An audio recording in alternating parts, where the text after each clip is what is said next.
নমস্কার, আমি আসাম থেকে এসেছি। আজকে গত আমার 1.5 বছর ধরে খুব অসুবিধা ছিল। আমার ইন্টারনাল হেমোরেজ, আমার খুব ব্লাড যেত, আমি পাতলা হয়ে গেছি।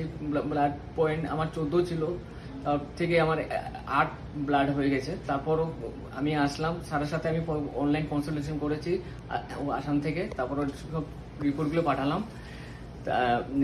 উনি বললেন যে না, খাসুতো অপারেশন লাগবে, তাই আমি আসলাম। আসার পরে আমার গত সোমবারে আমার অপারেশন হয়েছে। অপারেশন করার 2 ঘন্টার পর আমি চলাফেরা সবকিছু করতে পারি, তো আমার কোনো অসুবিধা নেই।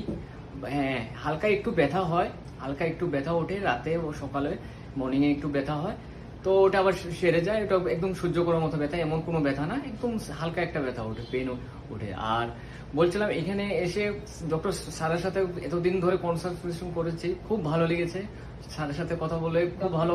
তো ডক্টর সুশঙ্কর রায় চৌধুরী, আর উনি খুব সাপোর্ট করেছে, খুব ভাবে আমাকে প্রতিটা কল করেছে, প্রতিবার কল করেছে। উনি সবকিছু আমাকে সবকিছু সুন্দরভাবে বুঝিয়ে দিয়ে করেছে, আমাকে গাইড করেছে। এখন খুব আমি সুস্থ। আমি আবার 10 দিন পরে আসতে বলেছে স্যার আমাকে। 10 দিন পরে আসে লাস্ট একবার দেখিয়ে যাব। এখানে এসে শ্রীবেদাতে এসে ওনাদের